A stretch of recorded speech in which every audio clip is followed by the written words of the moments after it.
Doctor Alok Kumar Suman के द्वारा। हालाँकि उनको बता दें कि वो गोपालगंज एयरपोर्ट पर कोई सुनवाई होगा। हालाँकि चुनाव के वक़्त हर पार्टी तो आने वाले समय में यहाँ के जो 10 किलोमीटर 15 किलोमीटर के एरिया में काफ़ी विकास हो जाएगा। उनको शर्म करना चाहिए। आए दिन हमारे बिहार में 2 साल 3 साल में पुल पलट जाता है, लेकिन ये ईंटा का निर्माण इस प्रकार अंग्रेजों के द्वारा कराया गया है कि आज तक ये ईंटा बरकरार है। क्या लगता है आप लोगों को कि आलोक कुमार सुमन के द्वारा जो आवाज़ उठाया गया है, उस आवाज़ को सुनकर इस एयरपोर्ट पर नज़र डालेगी? हमें तो नहीं लगता है, क्योंकि कई बार आलोक कुमार सुमन के द्वारा इस बात को बोला गया है सांसद भवन में कि अभी हम पहुंचे हुए हैं बिहार के सबसे बड़ा एयरपोर्ट सबिया एयरपोर्ट पर, जहां से हम सीधे आपको तस्वीरें दिखाने का प्रयास कर रहे हैं। आप हमारे पीछे देख सकते हैं कि कितने दूर में इस एयरपोर्ट का निर्माण हुआ था। हालांकि हम आपको बताते चले कि इस एयरपोर्ट का निर्माण 1903 में ब्रिटिश गवर्नमेंट के द्वारा हुआ था। हालांकि सबसे पहले यूज प्रथम विश्व युद्ध में किया गया था और द्वितीय विश्व युद्ध में किया गया था। इस एयरपोर्ट का निर्माण कराया गया था, लेकिन भारत के मानचित्र में इसका जिक्र नहीं किया गया था। हालांकि इस एयरपोर्ट को गोपनीय रखा गया था और गोपनीय रख करके यहाँ से करीब बगल में यहाँ से चाइना एयरपोर्ट पड़ता है, उसी एयरपोर्ट पर हमला करने के लिए इस एयरपोर्ट का निर्माण कराया गया था और यही कारण है कि इसको गोपनीय रखा गया था। उसके बाद से अंग्रेजों के द्वारा निर्माण कराया गया था। उसके बाद से आज तक इस एयरपोर्ट पर ना तो बिहार सरकार के द्वारा ना ही भारत सरकार के द्वारा इस पर ईंट ईंट भी रखा गया है। आप देख सकते हैं हमारे आसपास बहुत दूर में कम से कम इस एयरपोर्ट का निर्माण 517 एकड़ में इस एयरपोर्ट का निर्माण हुआ था। और आप देख सकते हैं कि हर एयरपोर्ट पर कहीं पर एरोप्लेन उड़ाया जाता है, कहीं पे हेलीकॉप्टर, तो कहीं पे लड़ाकू विमान उतारा जाता है। लेकिन ये एक ऐसा अजूबा एयरपोर्ट है।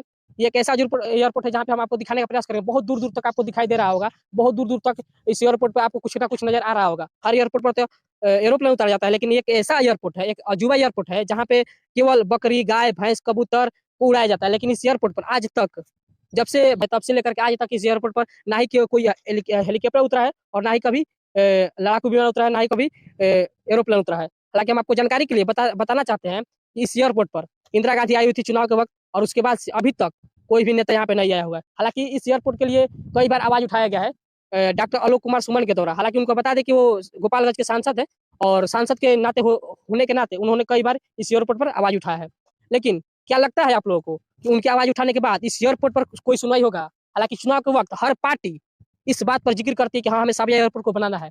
हर पार्टी इस बात को आवाज़ उठाती है कि हाँ, साबिया एयरपोर्ट फ़ील्ड है। लेकिन फिर भी चुनाव जीतने के बाद ना कोई पार्टी इस पर ध्यान देता है, ना ही कोई सरकार ध्यान देता है।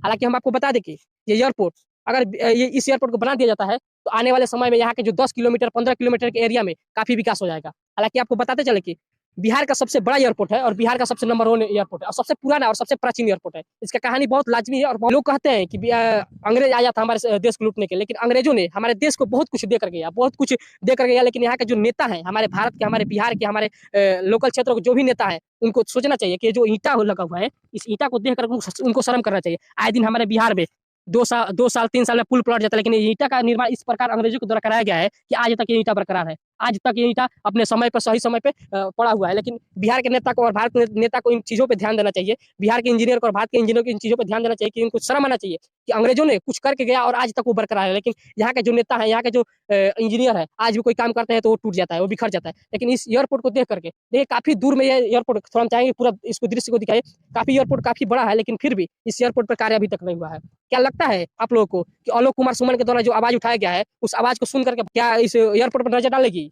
हमें तो नहीं लगता है, क्योंकि कई बार आलोक कुमार सुमन के द्वारा इस बात को बोला गया है सांसद भवन में कि हाँ, हमारे गोपालगंज जिले के साबिया एयरपोर्ट है, उसको निर्माण कार्य कराना चाहिए। हालाँकि आपको जानकारी के लिए एक बात बता दें कि इस पर बिहार सरकार अगर चाहे तो इस एयरपोर्ट का निर्माण हो सकता था। लेकिन बिहार सरकार भी इसमें नहीं चाह रही कि हाँ, बिहार सरकार कि हमारे गोपालगंज डिस्ट्रिक्ट में कोई एयरपोर्ट हो। चलिए, अगर जिस प्रकार से इस एयरपोर्ट पर अपडेट आता है, हम आपको अपडेट देते रहेंगे और बने रहिए तब तक हमारे न्यूज़ के साथ, सोशल स्टेट न्यूज़ पर आप बने रहिए। जिस प्रकार से अपडेट आता है, उस प्रकार से हम अपडेट देते रहेंगे। जय हिंद।